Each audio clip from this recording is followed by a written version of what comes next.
Bien, vamos a la palabra de Dios en esta mañana y vamos a continuar con nuestro estudio de Apocalipsis. Estamos estudiando el libro de Apocalipsis, estamos apenas en el primer capítulo y estamos aprendiendo mucho acerca de nuestro Señor Jesucristo, porque como dijimos al principio, Apocalipsis es la revelación final de Cristo. Cristo mostrándose a las iglesias, a su iglesia, y dándonos una visión de lo que Él es, de su poder, de su autoridad, de su señorío, de su grandeza. Ya no es el Jesús clavado en la cruz, ya no, Él venció a la muerte, se levantó al tercer día, hoy está sentado a la derecha del Padre, pero ha sido revestido de poder y de autoridad. Más bien ha retomado lo que tenía antes de venir a la tierra a tomar forma humana. Amén. Vamos a continuar y en esta ocasión vamos a avanzar con los versículos 12 y 13 y esperamos terminar. Y si no termino, me disculpan, estaremos yéndonos algo despacio porque queremos ir desmenuzando palabra por palabra, versículo por versículo, ir avanzando en el estudio de este hermoso libro. Así que vamos a leer juntos Apocalipsis capítulo 1, versículos 12 y 13. Y si se ponen de pie, en respeto, en reverencia a la palabra, y lo leemos juntos en voz alta y fuerte, todos juntos.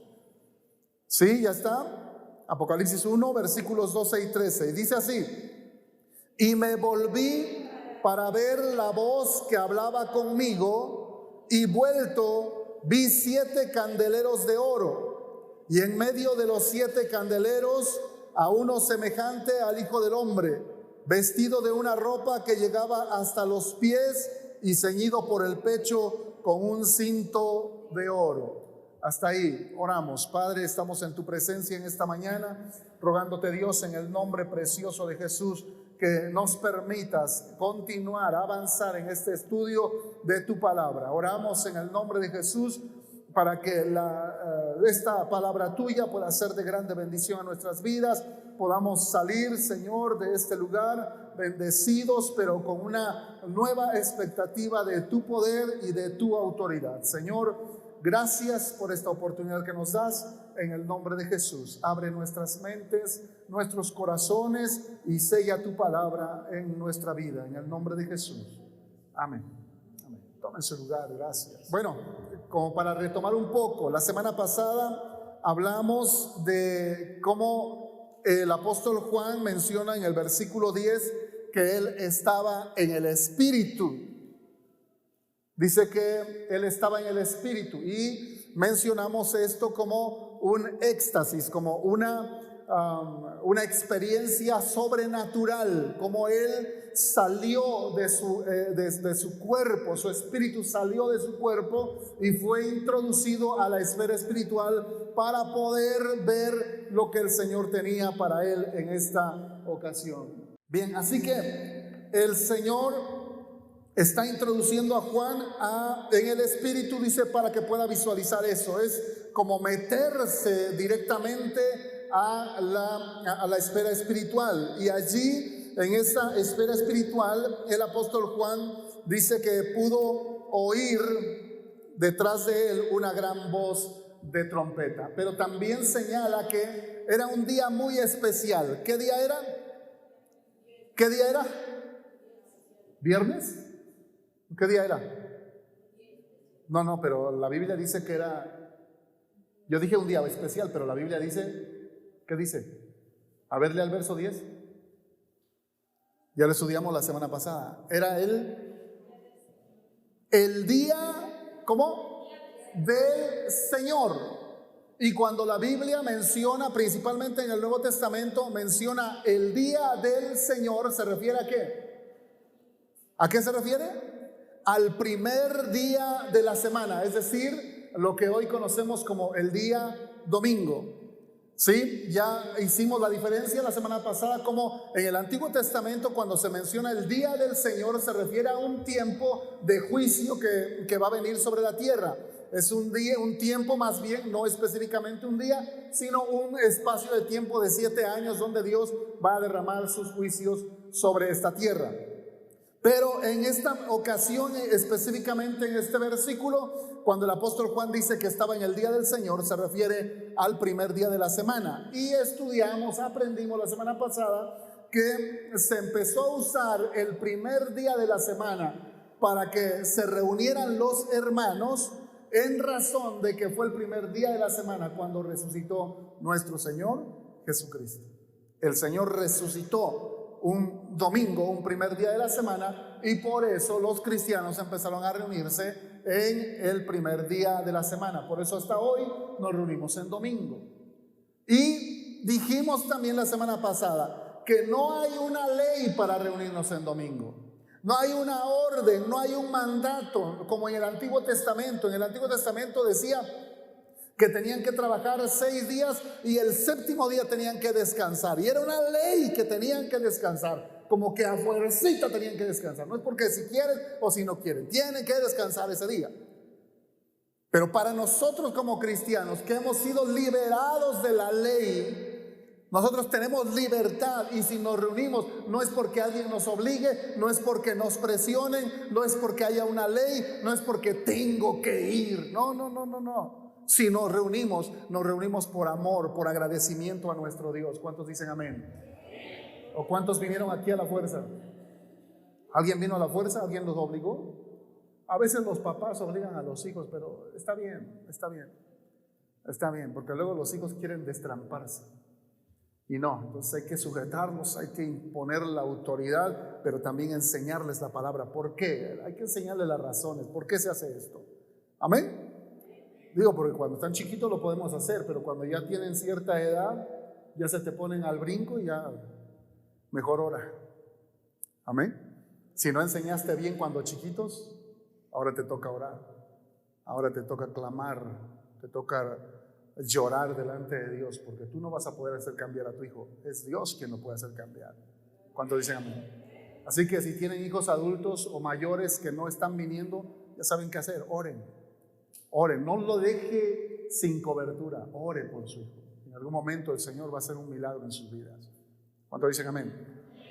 Así que esto estaba pasando. Juan estaba en el Espíritu en el día del Señor, y allí en esa visión celestial dice que oyó detrás de él una gran voz como de trompeta que decía: yo soy el Alfa y la Omega, el primero y el último. Escribe en un libro lo que ves y envíalo a las 7 iglesias que están en Asia: Éfeso, Esmirna, Pérgamo, Tiatira, Sardis, Filadelfia y la Odisea. Ahora, no nos introducimos la semana pasada en estas 7 iglesias porque ya lo vamos a hacer. Vamos a irnos a cada una de esas iglesias y vamos a estudiar a fondo cada una de ellas y el mensaje que el Señor tiene para ellas. Pero dice aquí que el Señor le está dando una orden a Juan de que escriba todo lo que va a oír y que lo ponga en un libro y lo envíe a estas 7 iglesias.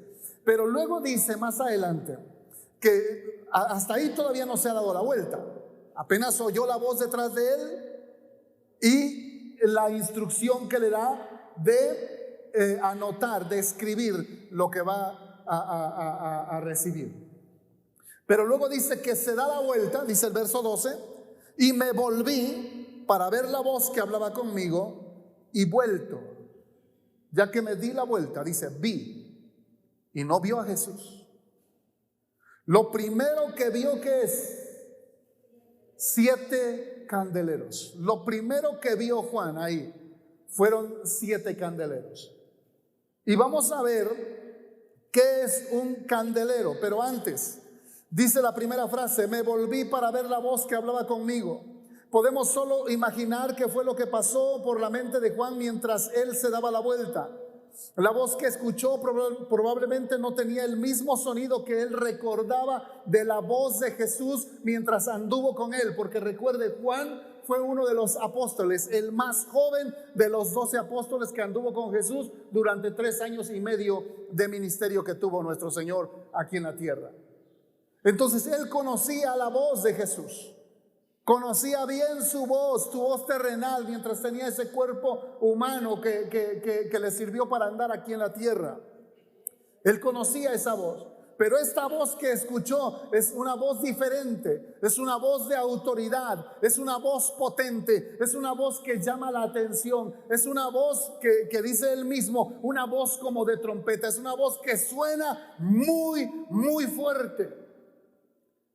No es la misma voz, aunque déjeme decirle de paso que la voz que tenía nuestro Señor Jesucristo encarnado mientras estuvo en la tierra era una voz muy potente. Sí, los que gritamos ayer el grito del charro, pues no, nos faltó mucho, ¿no? Sí, a mí me quitaron primero, gracias por participar. Pero podemos imaginar la voz de Jesús, imagínense nada más.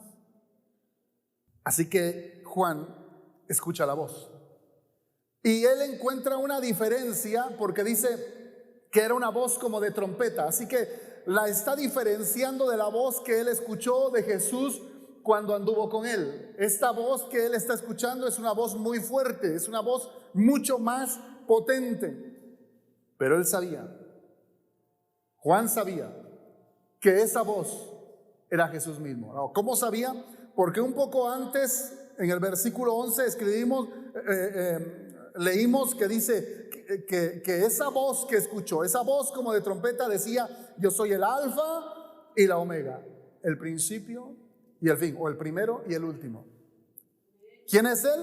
Jesús. ¿Quién es? ¿Quién es? Jesús.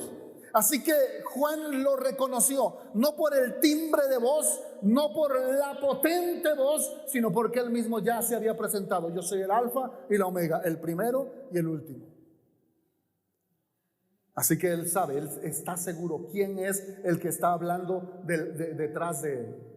Y Juan se da la vuelta. Y dice que vuelto vio 7 candeleros de oro. Así que Juan no vio a Jesús. En su primera impresión, al darse la vuelta, no vio a Jesús. Él vio 7 candeleros de oro. Ahora, déjeme hacer una diferencia. Estos candeleros de oro no son precisamente los candeleros que se usaban en el Antiguo Testamento, aunque muy probablemente sean parecidos, pero no es el mismo.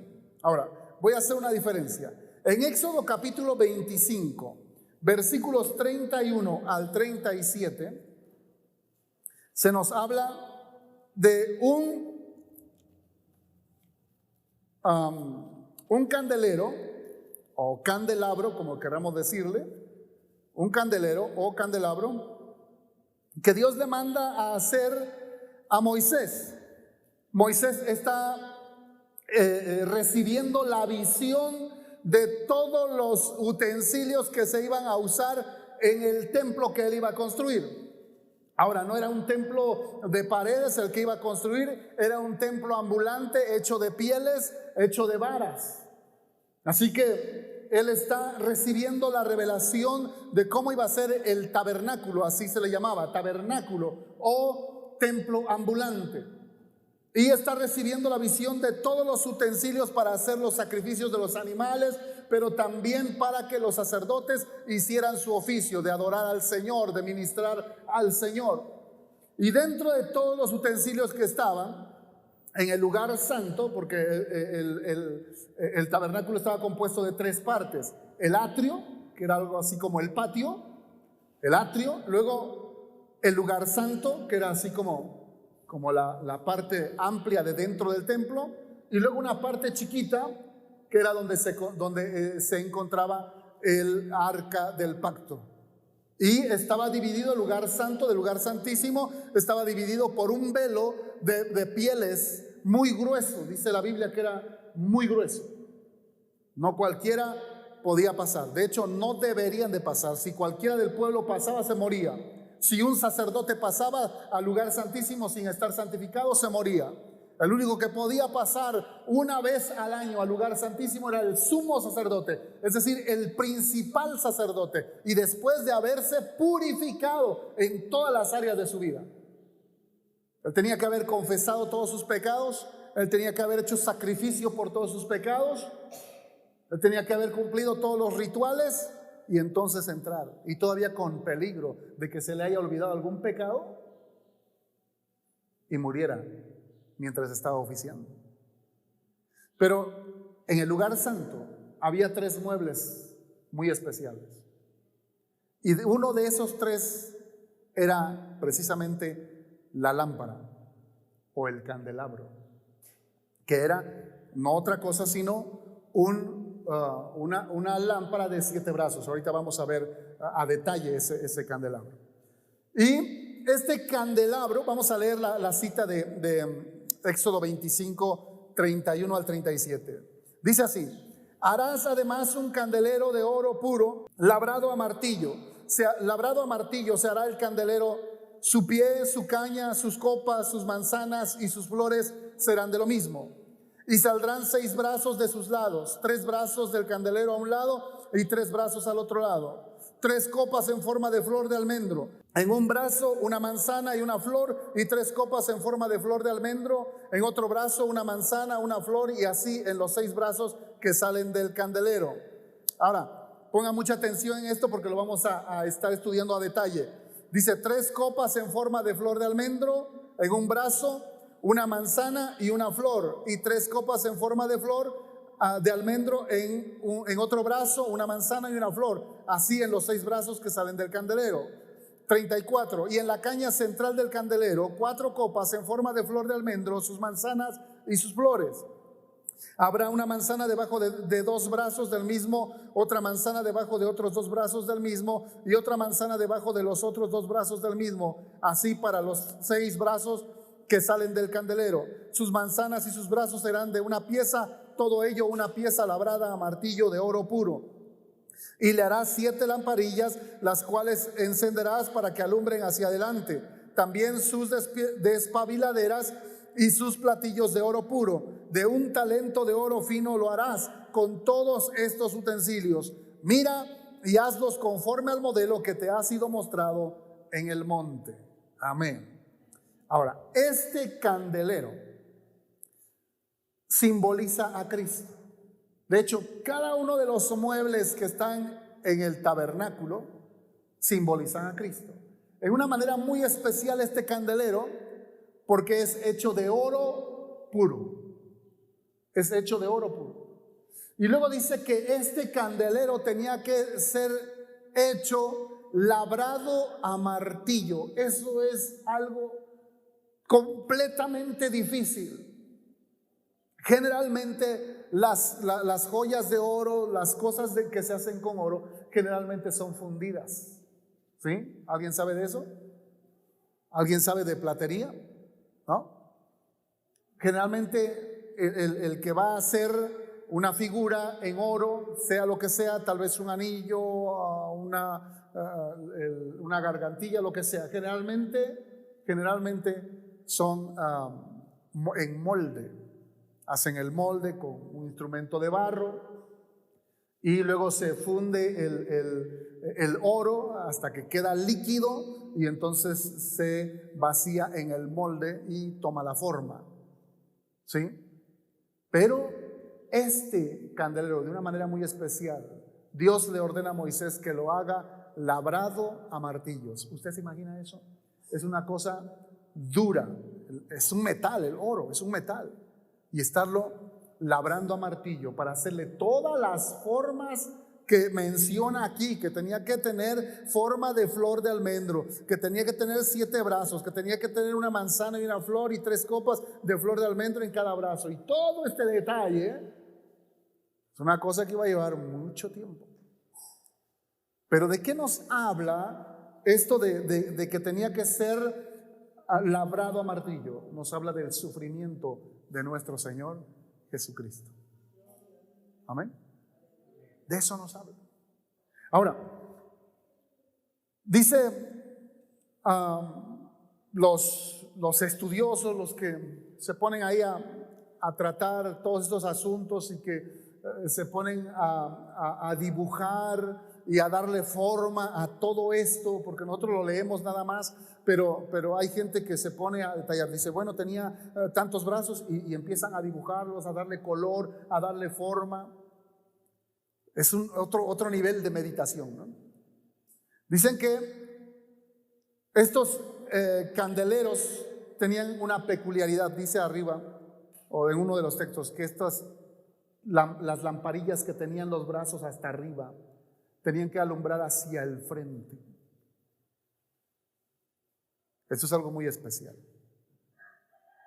porque esto ya nos lleva a pensar no solo en la persona de nuestro Señor Jesucristo, sino también en nosotros.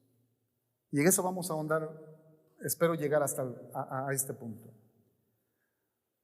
Una lámpara no es luz en sí misma, solamente es un instrumento para dispersar la luz. Debe de recibir aceite y fuego antes que pueda dispersarla. Así que ninguna iglesia tiene en sí misma gracia o gloria. Debe de recibir todo de Cristo y de otra manera no puede dispersar la luz. Ahora, quiero hacer aquí la diferencia. El candelero que se menciona aquí en Éxodo 25 es un candelero especial que solamente se utilizó en el templo de Dios y en ninguna otra parte del mundo. Es un candelero muy especial. No se debe hacer ninguna copia, ninguna réplica en ninguna parte, ni utilizarlo en ningún otro lado. No, está penado por Dios. Pero los candeleros que ve Juan, que están allí en esta visión, donde está viendo él siete candeleros, por el versículo anterior que leímos, podemos entender que cada uno de esos 7 candeleros está representando a una de las iglesias que se menciona arriba. Son 7 candeleros y son 7 iglesias. Así que al hacer esta comparación de un candelero con una iglesia, es donde entonces vamos nosotros a obtener una enseñanza muy especial para nosotros. Si leemos así de corrido el texto, pues no vamos a encontrar nada, pero si nos metemos a escudriñar, a entender, a visualizar y a comparar escritura con escritura, podemos tomar una muy buena enseñanza para nosotros en esta mañana. ¿Cuántos dicen amén? Así que lo primero que vamos a sentar es esto. Estos 7 candeleros nada tienen que ver con el candelero del templo que fue hecho especialmente para ministrar allá en el pueblo de Israel. Nada tiene que ver. Estos candeleros son otros, son diferentes, aunque son hechos muy parecidos. O tal vez lo que vio Juan es muy parecido a un candelero del Antiguo Testamento, pero no tiene que ver. Es un simbolismo que nos lleva a pensar en la iglesia. Amén. Dice la Biblia más adelante, y en medio de los 7 candeleros, ahora sí, en medio de los 7 candeleros estaba uno semejante al Hijo del Hombre. Dice, él está viendo, está visualizando y dice, yo vi a uno en medio de los 7 candeleros, vi una persona, vi un hombre y se parece al Hijo del Hombre. Y el que no ha leído la escritura puede pasar por alto este título, puede decir, bueno, ¿qué es eso, no? Un hijo del hombre puede referirse a una persona cualquiera, porque finalmente todos venimos de un hombre, ¿no? Un hombre nos engendró, sea cual sea, llámese como se llame, si lo conociste bien y si no, también tú sabes que vienes de un hombre, no vienes del mono. Amén. Pero en este caso, cuando Juan está recibiendo esa visión, dice, vi a uno semejante al Hijo del Hombre. Y si usted le pone atención al texto, se va a dar cuenta que cuando dice Hijo del Hombre, lo pone con H mayúscula el escritor. Así que cuando dice Hijo del Hombre no se refiere a cualquier persona, se está refiriendo a nuestro Señor Jesucristo. ¿Por qué? Porque Él fue engendrado. Pero hay algo especial aquí. Si usted se da cuenta, dice la Biblia que nuestro Señor Jesucristo fue engendrado sobrenaturalmente de parte de Dios. Dios intervino directamente a través de su Espíritu Santo. Es decir, para que Jesús naciera o para que Jesús fuera engendrado, no hubo intervención de un hombre. ¿O sí? María seguía siendo virgen, dice la Biblia, después de que nació nuestro Señor Jesucristo. Por eso le conocemos así como la Virgen María. Pero ¿qué pasó? ¿Por qué entonces la Biblia le dice el Hijo del Hombre? Y le voy a decir por qué.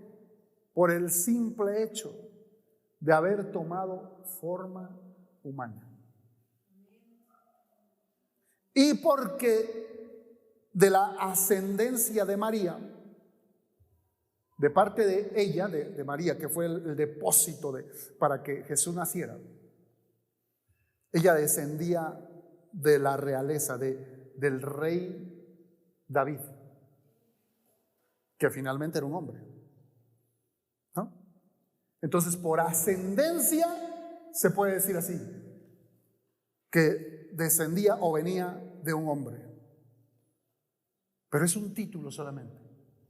Y Jesús ocupó muchas veces, y vamos a ver algunos textos de esto, cómo el Señor ocupó el título Hijo del Hombre para mencionar no solamente su humanidad, como Él se encarnó y tomó forma humana, sino más bien con este título Hijo del Hombre, Él reveló a sus discípulos quién era, de dónde venía, cuál era su propósito en la tierra y el poder que Él tenía. Así que el título Hijo del Hombre no nos habla mucho acerca de su humanidad, sino más bien de su divinidad. Así que le voy a dar solamente unos textos del Evangelio según San Juan, pero usted puede encontrar mucho. Póngale ahí en su buscador Hijo del Hombre y va a encontrar un montonón de los 4 evangelios: Mateo, Marcos, Lucas, Juan. Yo solamente le voy a dar algunos de Juan por el tiempo que tenemos, no es mucho, pero le voy a dar algunos textos. Imagínense, los ángeles le sirven a este Hijo del Hombre. Fíjese cómo dice Juan 1:51. Juan 1:51. ¿Lo tiene? Juan 1:51. ¿Cómo dice? Y le dijo: de cierto os digo, de aquí en adelante veréis el cielo abierto y a los ángeles de Dios que suben y descienden. ¿Sobre quién? Sobre el Hijo del Hombre. ¿Qué están haciendo los ángeles? Sirviendo al Hijo del Hombre. Dice: verás a los ángeles que suben y descienden sobre el Hijo del Hombre. Le están sirviendo. Oh, qué precioso. Denle un aplauso a Jesús.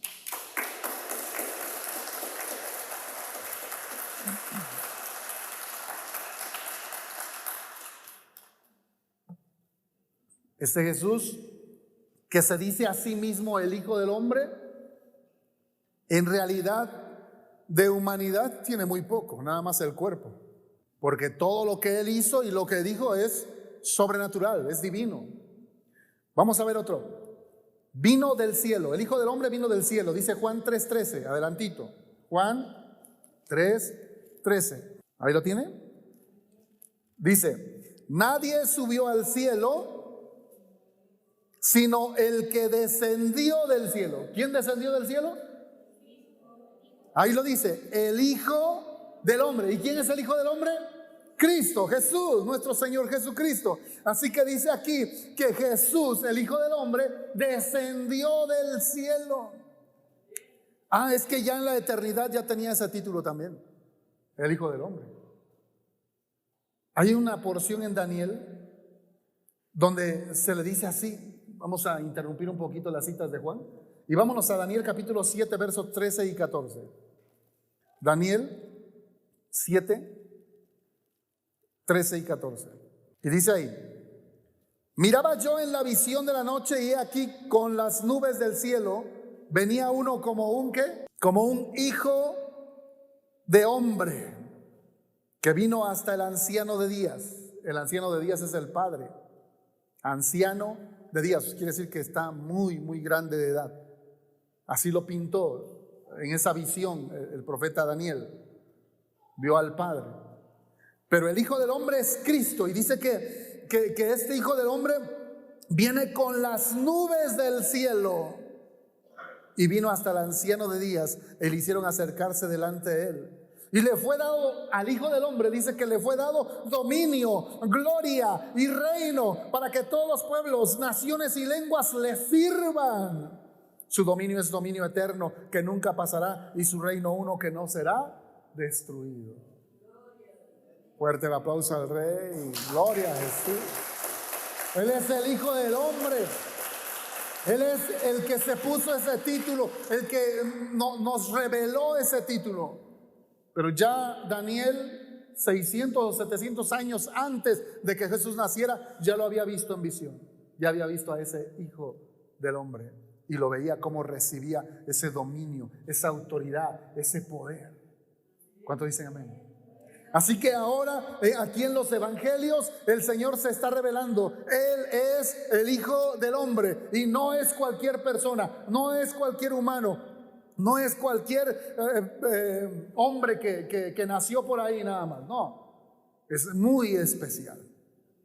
Y los textos que hemos visto nos hablan de que los ángeles le sirven, de que vino del cielo, y vamos a ver también que Él tiene autoridad de hacer juicio.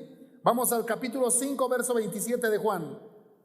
Juan 5, 27. Y ahí dice, y también le dio autoridad de hacer juicio por cuanto es el Hijo del Hombre. Así que el Padre le dio esa autoridad a su Hijo y le dijo, tú vas a hacer juicio. Ahora, actualmente tenemos a Jesús como ¿nuestro qué? Nuestro Salvador. Amén. Es su principal obra. Sí. También es nuestro abogado, gracias, también es nuestro abogado ahora, actualmente, amén, gracias a Dios. Dice la Escritura que Él intercede continuamente por nosotros. Pero llegará el día, después del arrebatamiento, llegará el día en que el Señor se va a sentar a hacer juicio. Y el primer juicio que va a hacer es sobre la iglesia. Este se le llama el tribunal de Cristo, pero Él es el juez ya ahí.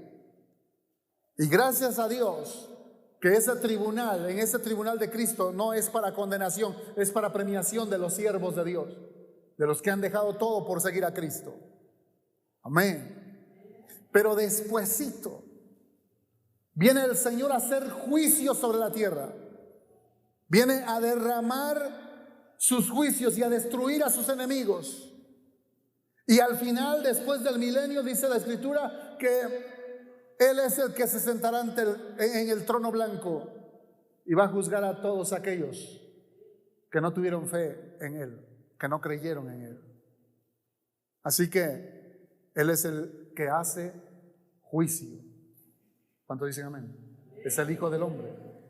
Más adelante dice la Biblia que Él es el que da una comida eterna. En Juan capítulo 6, verso 27. 6:27. Dice ahí, trabajad no por la comida que perece, sino por la comida que a vida eterna permanece, la cual el Hijo del Hombre os dará. ¿Quién da esa comida que permanece para vida eterna? Jesús, el Hijo del Hombre. Él es el único que puede saciar nuestra hambre espiritual. Jesús, no hay nadie más en esta tierra. Hay muchos engañadores por ahí, pero no pueden hacer lo que Jesús. Jesús es el único que puede saciar nuestra hambre espiritual. ¿Cuántos dicen amén? Y siguiente.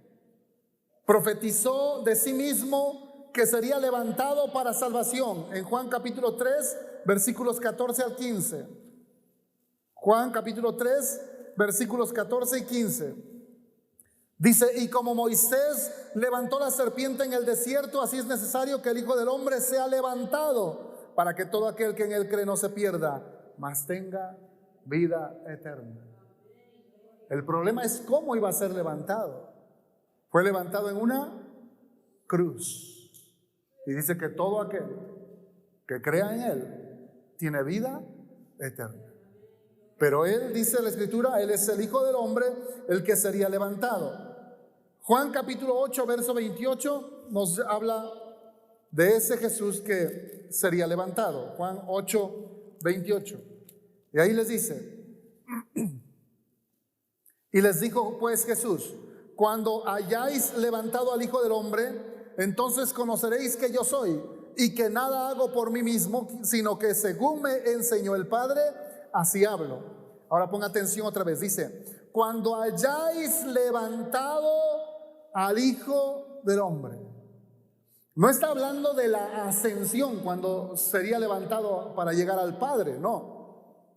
Está hablando de su crucifixión y le está diciendo, cuando ustedes hayan crucificado al Hijo del Hombre, es lo que está diciendo en otras palabras, entonces se darán cuenta de quién soy yo, le dice.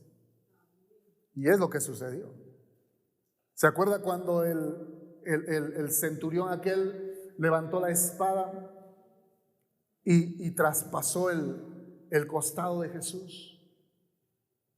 Y se acuerdan que después de que salió agua y sangre de su costado y que el cielo se nubló y que tembló en ese momento, dice la Escritura que el soldado, espantado por todo lo que estaba experimentando, dijo, verdaderamente este es el Hijo de Dios. Amén. Así que este título del Hijo del Hombre habla no solamente de que los ángeles le sirven, no solamente habla de que Él vino del cielo, también habla de que Él tiene autoridad o recibió autoridad para hacer juicio y que Él es el que da la comida para vida eterna, pero habla de que Él sería levantado. También con este título habla de su resurrección. Juan 13:31. Juan 13:31. Dice ahí, entonces, cuando hubo salido, dijo, ahora es glorificado el Hijo del Hombre y Dios es glorificado en él. Y ahí el contexto nos está hablando de su resurrección. Recuerde que más adelante en las cartas del apóstol Pablo vamos a encontrar la palabra glorificado y se refiere precisamente a la resurrección, al cuerpo que vamos a recibir después de resucitar. Dice que será un cuerpo glorificado, es decir, un cuerpo capacitado para vivir en la eternidad. Pero Jesús fue glorificado primero. Él resucitó al tercer día. ¿Cuántos dicen amén? Pero también nos habla con este título de que Él es el que está a la derecha del Padre en su gloria. Hechos capítulo 7, versos 56. Hechos 7, 56. Allí la multitud está enardecida, han escuchado predicar a Esteban y están enojados, están apedreando a Esteban para matarlo. Y en ese momento, cuando está recibiendo las pedradas, a punto de morir Esteban, tiene una visión celestial. Dice que los cielos le fueron abiertos. Verso 56 dice, y dijo, he aquí veo los cielos abiertos. ¿Y qué está viendo? Y al Hijo del Hombre que está a la diestra de Dios. ¿Se da cuenta? Así que este título que usó nuestro Señor Jesucristo como el Hijo del Hombre, refiriéndose a Él mismo, nos habla de toda su obra que Él iba a hacer aquí en la tierra, desde morir en la cruz por nosotros, de darnos vida eterna, pero también de ese momento en que Él iba a ser crucificado, resucitado y ahora, ¿dónde está? A la diestra del Padre. Amén. Así que este título nos habla de dos cosas bien importantes. Oiga bien, el título Hijo del Hombre que se menciona ahí en Apocalipsis y que se refiere a Jesús, nos habla de dos cosas acerca de él. Número uno, que Jesús es 100% hombre y 100% Dios. No es 50 y 50. Es 100% hombre, es decir, un verdadero hombre, totalmente hombre. Dice la Escritura que fue tentado en todo, según nuestra semejanza, tentado en todo, pero sin pecado. Por eso Él no se entiende, porque Él tomó una forma humana y sufrió todas las tentaciones que nosotros como seres humanos sentimos. Por eso le entiende, por eso nos entiende Jesús. ¿Cuántos dicen amén? Sí, Jesús no es extraño a ti. No es un extraterrestre que no entiende cómo piensas, que no entiende tus problemas, tus situaciones. No. Por eso tomó forma humana. De hecho, Él nos creó y sabe todas las cosas. Pero algo que le da un mayor acercamiento hacia nosotros es que Él tomó forma humana y estuvo aquí entre los hombres y fue tentado como todo un hombre, pero también es 100% Dios. Y este título nos revela precisamente su divinidad. ¿Cuántos dicen amén? Más adelante, en el texto que estamos estudiando de Apocalipsis capítulo 1, versículos 12 y 13, dice, el verso 13 dice, en medio de los 7 candeleros, a uno semejante al Hijo del Hombre. Está hablando de que Él vio al Hijo del Hombre. Ahora, ¿cómo estaba vestido? Dice, vestido de una ropa que llegaba hasta los pies. Una ropa que llegaba hasta los pies. ¿De qué nos habla esto? ¿Quién en ese tiempo, en el tiempo de Jesús, quién usaba ropa larga? Déjeme decirle, normalmente vemos en las películas que los hombres usaban túnicas, ¿sí? ¿Se acuerdan? ¿Sí? ¿Habían visto películas del tiempo de Jesús? Que usaban túnicas. ¿Qué era una túnica? Un vestido, lo que nosotros ahora le llamamos vestido, un vestido largo.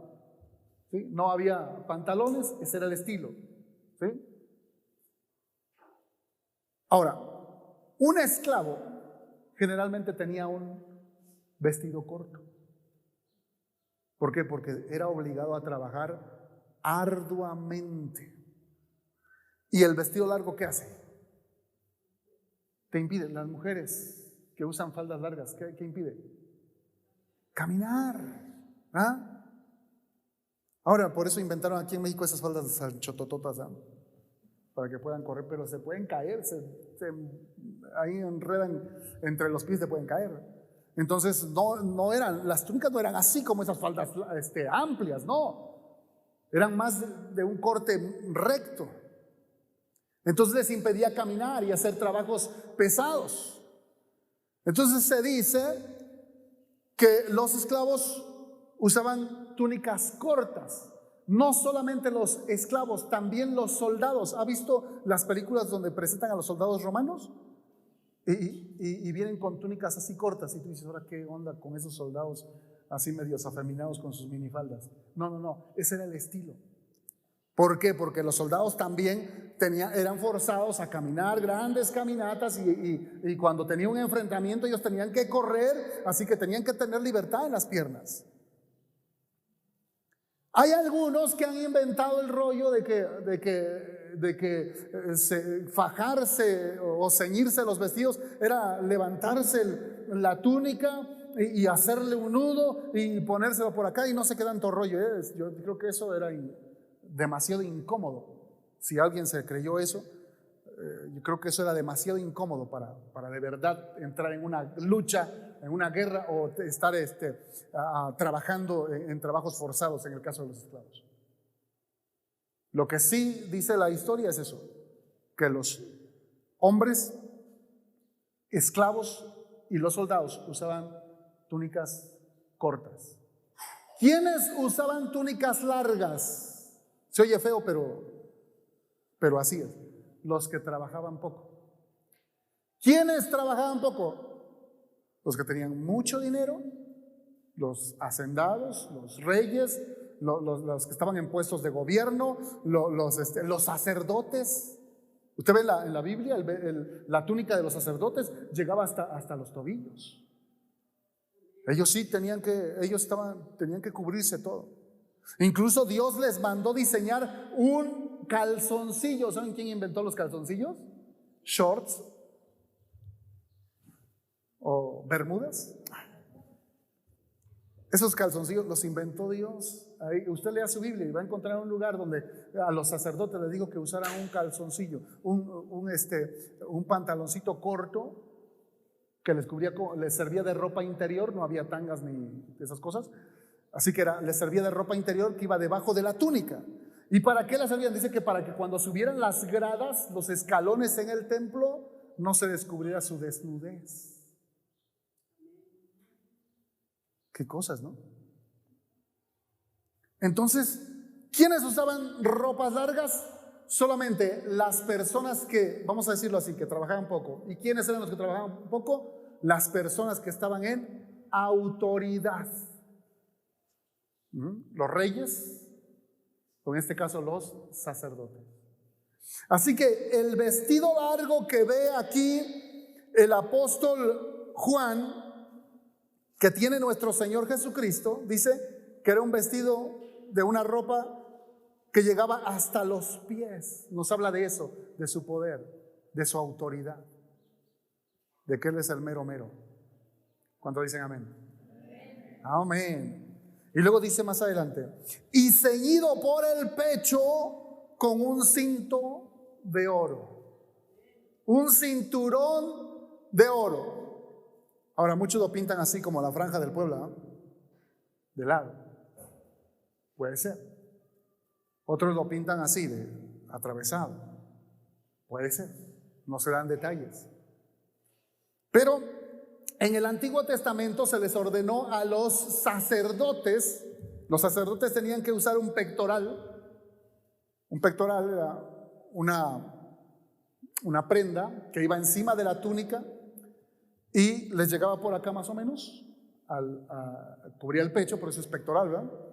Y parte de la media espalda. Pero en el pectoral tenían 12 piedras preciosas, ¿sí? 12 piedras preciosas, rubí, esmeralda y no sé cuántas otras. Cada una de esas piedras representaba a una de las 12 tribus de Israel. Y tenía unas hombreras que servían para unir la parte delantera y la parte trasera de ese pectoral. Era exclusivo de los sacerdotes que Dios ordenó, descendientes de Aarón, del hermano de Moisés, no los que ahora hay, que quién sabe quién los puso, no, descendientes de Aarón. Tenía una vestimenta especial y ese pectoral era unido con un cinturón, la parte delantera y la parte trasera, casi a la altura del pecho, era unido por un cinturón con hilos de oro.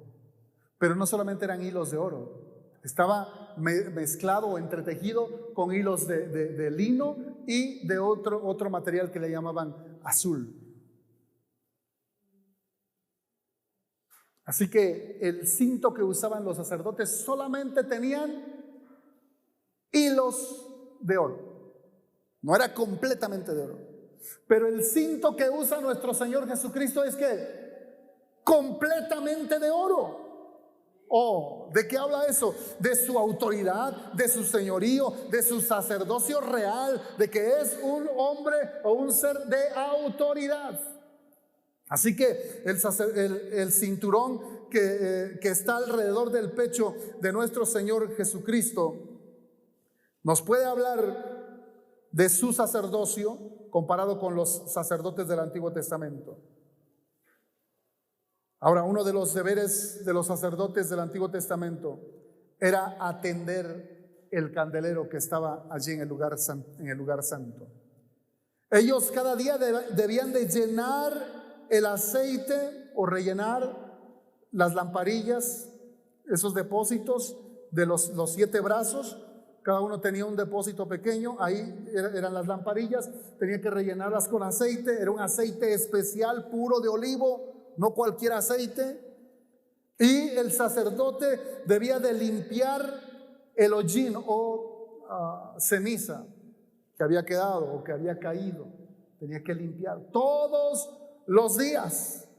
Y también tenía que cortar las mechas que sobraban. Usted sabe que lo que se enciende es la mecha, ¿no? Y generalmente la mecha es de tela. Entonces, había esa mecha, que era la que estaba encendida, se había quemado durante el día, así que en la tarde había ceniza y había una parte que se tenía que cortar para que volviera el sacerdote a mojarla en aceite o empaparla otra vez en esa misma aceite y volverla a encender. Ellos debían de inspeccionar de cerca y cuidar las lámparas para que pudieran arder continuamente delante del Señor. Ahora aquí vemos a nuestro Señor Jesucristo como nuestro sumo sacerdote, pero supervisando las lámparas o los candeleros, porque cada candelero representa una iglesia. Oh. ¿Y si una de esas 7 iglesias fuera la iglesia de Tlacoyalco? Y Jesús supervisando a su iglesia. Qué hermoso. Porque Él lo sigue haciendo.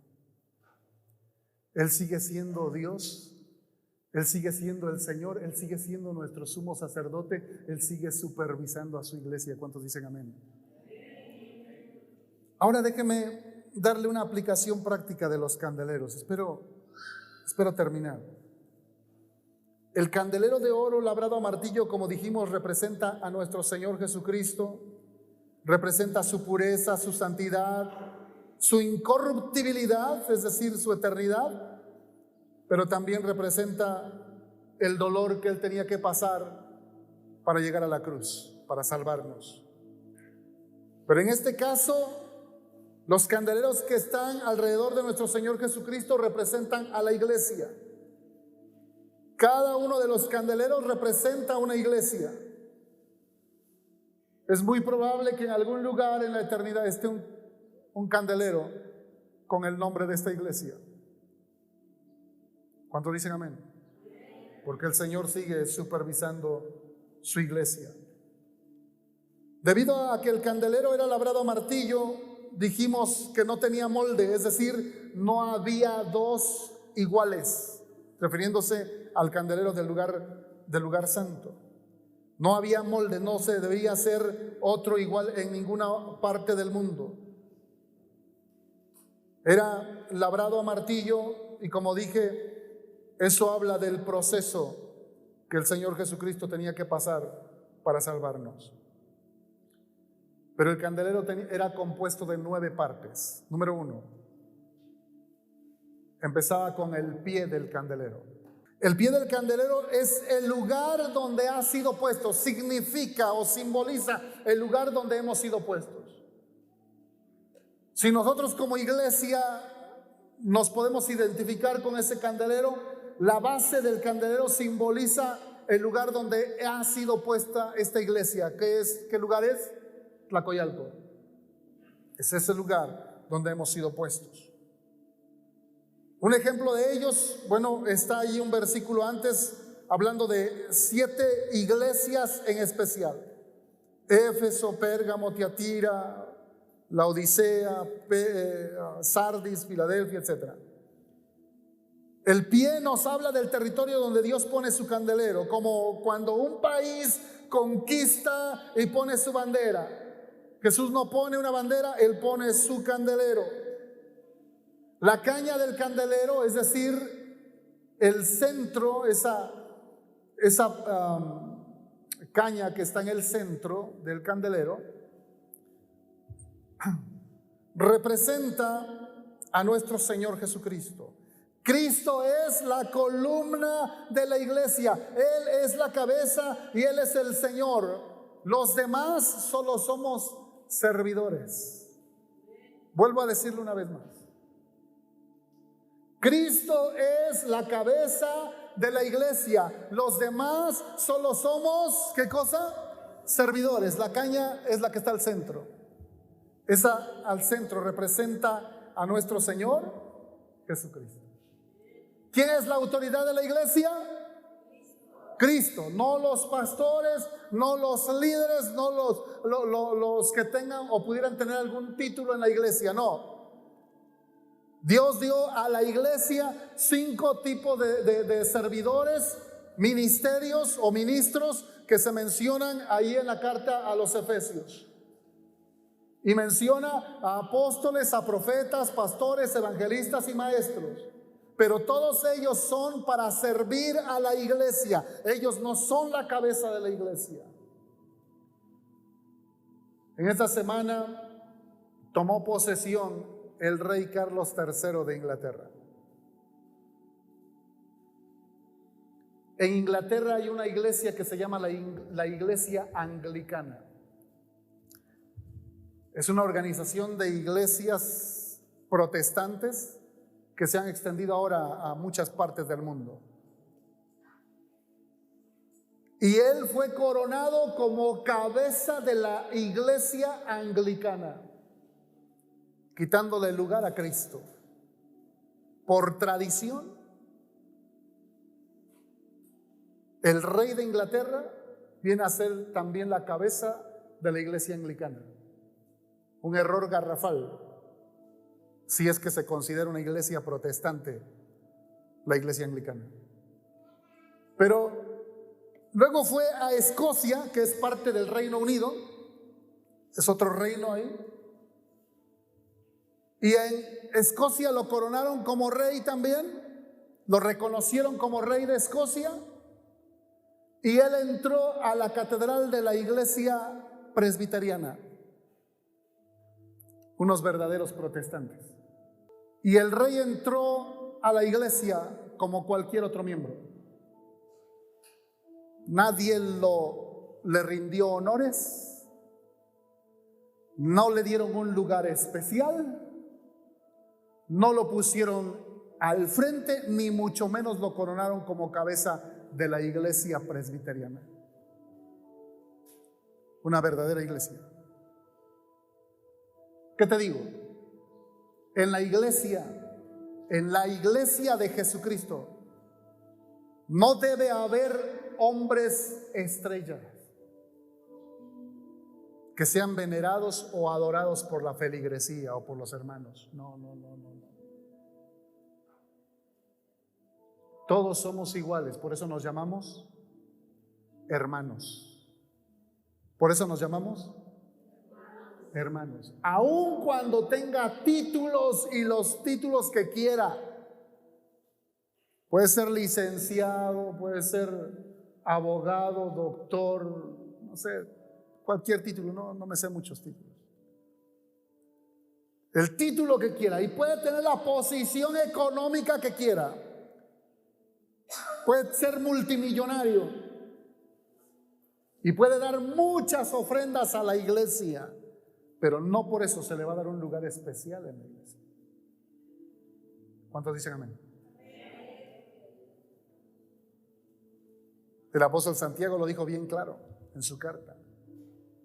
Y le dice a los hermanos: si a la iglesia entra un hombre que viene vestido con vestidos lujosos y así como emperijollado, ¿no? Y porque lo ves que viene vestido con ropas lujosas, lo pasas hasta el frente y le dices al hermano humilde, al que apenas si tiene para sus guarachitos, le dices: pásate para allá atrás porque se va a sentar este. Estás haciendo diferencia. Y el apóstol Santiago lo compara al asesinato. Por eso en esta iglesia se sientan en orden a cómo van llegando. Y si alguien está hasta el frente, no es porque sea más importante, sino porque llegó más temprano. ¿Cuántos dicen amén? Nadie debe tener supremacía en la iglesia, solamente Jesucristo. Él es la cabeza de la iglesia y eso es lo que representa la caña central. Colosenses 1:15 al 18 dice que Jesucristo es la imagen del Dios invisible, el primogénito de toda creación. Él es que por Él fueron creadas todas las cosas, las que hay en los cielos y las que hay en la tierra, visibles e invisibles, sean tronos, sean dominios, sean principados, sean potestades. Todo fue creado por medio de Él y para Él. Y Él es antes de todas las cosas y todas las cosas en Él subsisten. Y Él es la cabeza del cuerpo que es la iglesia. Él es el principio, Él es el primogénito de entre los muertos, para que todo en todo tenga la preeminencia. Ese es Jesús, la cabeza de la iglesia, el único digno de ser adorado. Fuerte el aplauso. No a nosotros, oh Jehová, dice el Salmo 115. No a nosotros, oh Jehová, sino a tu nombre sea la gloria. ¿Y sabe qué dice en varios de los proverbios de Salomón, libro de los proverbios? Que antes de la caída está la altivez de espíritu. Es decir, si alguien se cree más que los demás. Si alguien es altivo u orgulloso, y si no le quiere dar la gloria a Cristo, pronto está a ser derribado. ¿Cuántos dicen amén? ¿Cuántos dicen amén? Amén. Así que hay que echar fuera todo orgullo. Los brazos del candelero simbolizan a la iglesia. Esos 6 brazos que están alrededor, 3 de un lado, 3 del otro, simbolizan a la iglesia. Estos brazos, junto con la caña central, son 7. Y el número 7 representa en la Biblia la plenitud de Dios. Un trabajo que representa también a un trabajo que está completo, algo que está pleno. Dios hizo la creación en 7 días y 7 son las fiestas solemnes que Él estableció a los judíos. Fueron también 7 las vueltas que Dios les ordenó a los israelitas dar a la ciudad de Jericó para que sus muros fueran derribados. Y también cuando Dios estableció su pacto después del diluvio, dice la escritura que puso el arco iris, y el arco iris tiene oficialmente 7 colores. Así que el 7 habla de perfección, habla de plenitud, habla de un trabajo terminado. Así que la iglesia está plena en Cristo.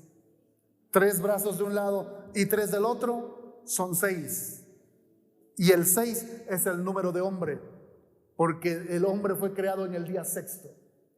Pero cuando Cristo está en el centro, entonces estamos completos. ¿Cuántos dicen amén? Cuando Cristo está en el centro, entonces estamos completos. Y dice la Biblia que no nos falta nada. Usted dirá, hermano, pero no tengo la Ford que quiero, la Lobo no la tengo. Estoy incompleto, no. Esas son cosas pasajeras. ¿Las deseamos? Sí, tal vez. Pero todo se queda. Lo verdadero, lo que permanece para siempre, nos lo ha dado el Señor y está en nuestro corazón. ¿Cuántos dicen amén? Número 5, las manzanas del candelero representan el fruto del Espíritu. Cuando hablamos de manzanas nos referimos al fruto de un árbol. En el sentido espiritual, la manzana representa la madurez espiritual de la iglesia o del creyente.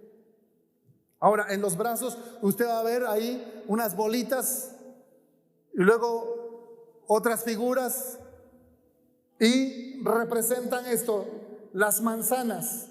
Son 9 manzanas que tiene el candelero y representan el fruto del Espíritu, como lo dice en Gálatas 5, 22 al 23. Amor, gozo, paz, paciencia, benignidad, bondad, fe, mansedumbre y templanza. El fruto de la iglesia es muy importante porque es el que da estabilidad a la iglesia. Sin fruto, la iglesia se desmorona, se envejece. Una iglesia sin fruto se envejece, se enferma y muere. Por eso la iglesia debe tener constante fruto. ¿Cuántos dicen amén? Luego siguen las flores del candelero. Las flores del candelero simbolizan la vestimenta de los santos. Alguna vez nuestro Señor Jesucristo, al ver los lirios del campo y al ver la vanidad de la vida, dijo que ni aún Salomón se había vestido como uno de esos lirios. Así que por más prendas caras que te pongas, nunca vas a estar tan hermoso como Dios viste a los lirios. Es mejor el vestido espiritual que Dios te da. ¿Cuántos dicen amén? Las flores representan la vestidura que Cristo quiere que sea manifestada en nosotros. Dios quiere que estemos vestidos y no desnudos. Fíjese cómo dice en Apocalipsis 19, 7 y 8. Apocalipsis 19, 7 y 8, hablando del vestido. Dice la escritura 7 y 8, dice: gocémonos y alegrémonos y démosle gloria, porque han llegado las bodas del Cordero y su esposa se ha preparado, y a ella se le ha concedido que se vista ¿de qué? De lino fino, limpio y resplandeciente, porque el lino fino son las acciones justas de los santos.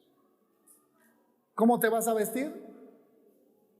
de lino fino. Pero el lino fino representa ¿qué cosa? Las obras justas. Imagínate si hoy el Señor viniera, ¿cómo nos encontraría? ¿Vestidos o desnudos? ¿Cuántas obras justas has hecho como cristiano? Eso es tu vestido. Número 8, el aceite en el candelero. El aceite con que arde ese candelero representa al Espíritu Santo. El combustible usado para encender las lámparas es el aceite puro de olivas machacadas. Este aceite de olivas machacadas nos habla acerca del Espíritu Santo y cómo es que habría que pagar un precio para sacar el aceite de las aceitunas, machacándolas. Y generalmente era con un molino a presión, así como se molía también el trigo y todo eso para sacar el grano. El olivo se tenía que machacar para sacar el aceite. Este aceite también es un símbolo de Cristo, que antes de ser arrestado fue al monte de los olivos. El monte de los olivos también se llama el monte de Getsemaní, y Getsemaní en hebreo quiere decir eso precisamente, el monte de los olivos, un lugar donde se machacaba las aceitunas para producir el aceite. Cristo mismo vivió la realidad del dolor, del padecimiento, y Jesús mismo literalmente fue machacado por usted y por mí.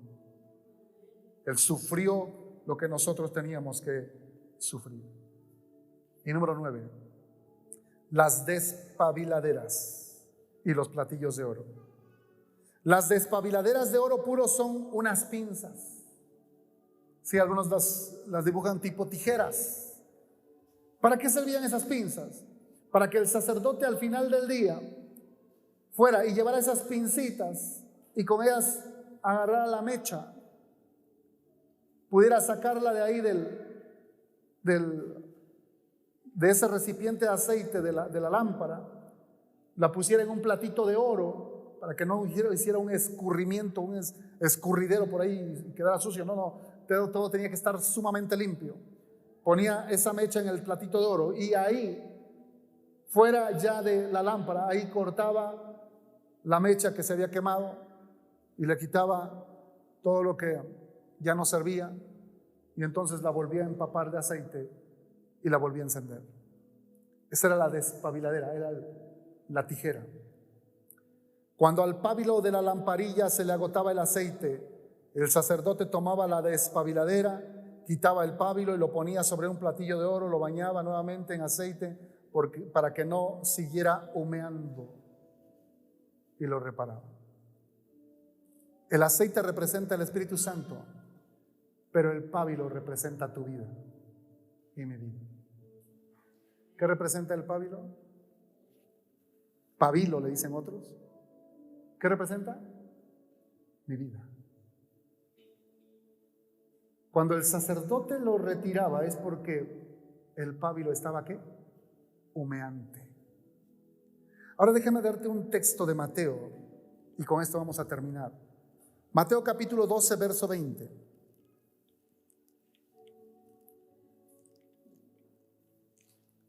Dice la Escritura: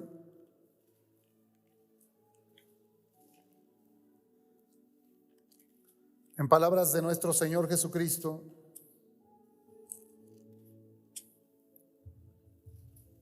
dice ahí, está refiriéndose a una palabra, a una profecía de Isaías.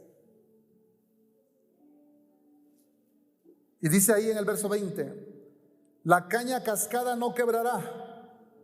Esa profecía de Isaías se está refiriendo a Jesús.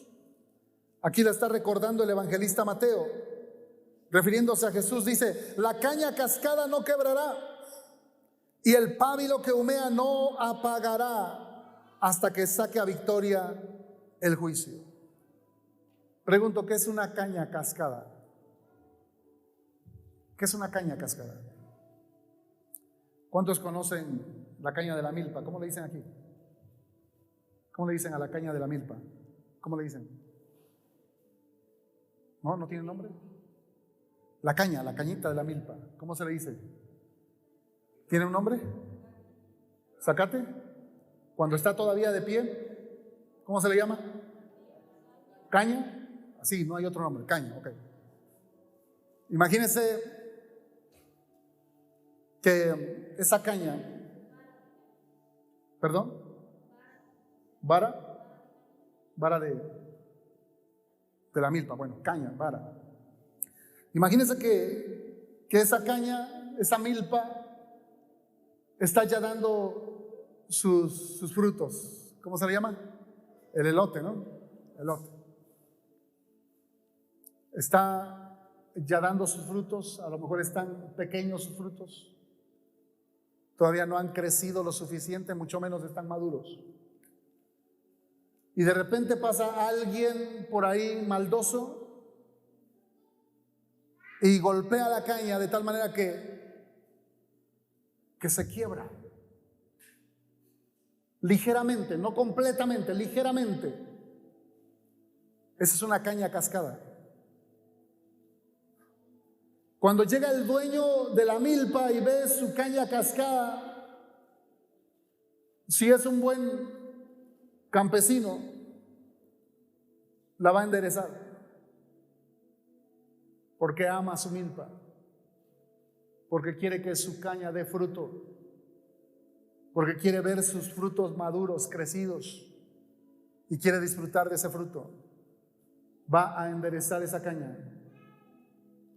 Tal vez algunas señoras hagan lo mismo con sus plantas que tienen ahí en su casa.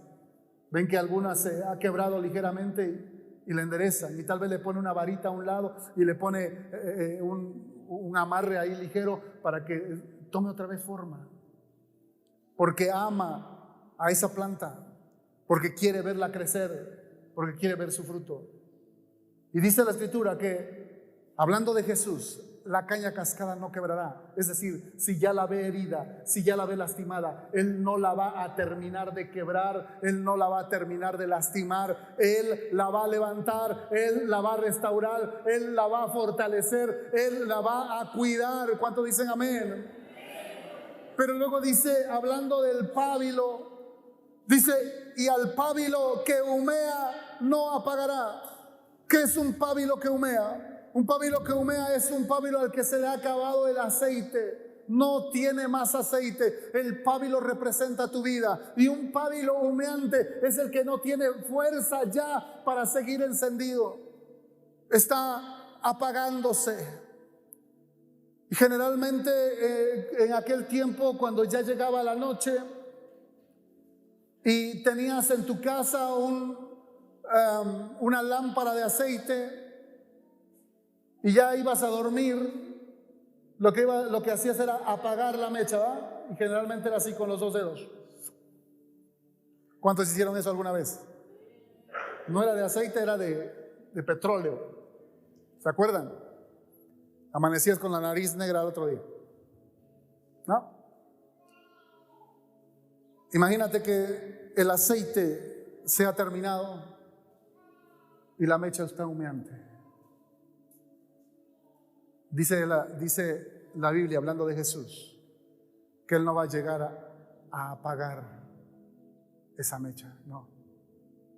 Ese pábilo no lo va a llegar a apagar. ¿Qué es lo que sí va a llegar el Señor a hacer? A ponerle más aceite y a ponerle un poquito de aire para que se levante, para que vuelva a arder, para que vuelva a dar luz. Ponte de pie. Yo no sé cómo está tu vida hoy. Tal vez tú te identifiques con ese pábilo humeante o con esa caña cascada. Déjame decirte de parte de Dios, Él no vino a apagar tu mecha humeante. Él vino para ponerte aceite, para darte el soplo de su espíritu para que vuelvas a encender y vuelvas a dar luz. Él te ama y Él diseñó este día para restaurar tu vida, para fortalecerte. Si sientes que tus fuerzas se han acabado, si te sientes como esa caña cascada que está a punto de quebrarse, si te sientes con ganas de abandonar el ministerio, abandonar la iglesia, abandonar tu comunión con Dios, hoy el Señor te llama y te dice: no lo hagas. Aquí estoy. He venido con mi Santo Espíritu para llenar tu depósito una vez más, para encender la llama y para que vuelvas a brillar. Te quiero una vez más en la posición que te he dado, que te he puesto. Te quiero ahí y te quiero encendido, te quiero brillante, quiero que des luz. Y aquí estoy para fortalecerte, para bendecirte. Cierra tus ojos y empieza a orar. Dile: Señor, gracias, porque me das esperanza. Porque ahora sé, Señor, que aunque estoy herido, lastimado, sin fuerzas, casi apagado, tú no me quieres dejar así. Tú quieres levantarme, tú quieres fortalecerme, tú quieres poner esa varita y vendar las heridas. Tú quieres llenarme con tu Espíritu Santo una vez más y darme el soplo para encenderme, para que mi lámpara siga ardiendo, Señor. Oh Dios, perdona todo pecado, toda vanidad. Perdona en esta mañana, Señor, toda frialdad, todo lugar que le hemos dado al diablo. Perdona, Señor, todo orgullo. Perdona, Señor, toda especie de pecado que haya en la vida de mis hermanos. Perdónanos. Perdónanos por descuidar nuestra comunión diaria contigo. Perdónanos por habernos colocado en esta posición de caña cascada y de pábilo humeante. Perdónanos. Y ayúdanos, Señor, enciende una vez más nuestra lámpara, enciende nuestro pábilo humeante y ayúdanos, Señor, a vivir fortalecidos, llenos de ti, llenos de tu Espíritu Santo, con las fuerzas necesarias para seguir, para continuar, para dar luz y para dar fruto, Señor. Oro, Padre, en el nombre de Jesús por cada hermano de esta iglesia. Señor, levántales. Señor, fortaléceles. Restaura, Señor, las vidas. Restaura, Señor, aquel que está quebrado, aquel que no tiene más esperanza, aquel, Señor, que está a punto de tirar la toalla, aquel que está a punto de abandonar. Restáuralo, Padre, en el nombre de Jesús. Aquel que hoy vino, Señor, con hambre, con desesperación, con sed. Aquel que hoy vino, Señor, como buscando la última oportunidad, el último lugar de esperanza, porque no sabe más a dónde ir, no sabe más dónde encontrar esa fuerza que necesita. Señor, sé tú, oh Dios, sé tú como sacerdote, poniendo ese aceite nuevo, ese aceite fresco en esos depósitos. Sé tú, Señor, con tu Espíritu Santo, dando fuego, Señor, una vez más en sus pábilos humeantes. Y Padre, levanta las vidas. Restaura, Señor, a cada uno de mis hermanos. Dales, Padre Santo, la fe que necesitan. Y permite que esta iglesia, Señor, pueda cada día ir de victoria en victoria, de gloria en gloria. Podamos ir creciendo, Señor, en todas las áreas, de tal manera, Padre, que cada día podamos presentarnos delante de ti como esa iglesia gloriosa, vestida de lino fino, vestida con esas obras justas que tú esperas de nosotros. Señor, te lo pido en el nombre de Jesús. En el nombre de Jesús. Amén.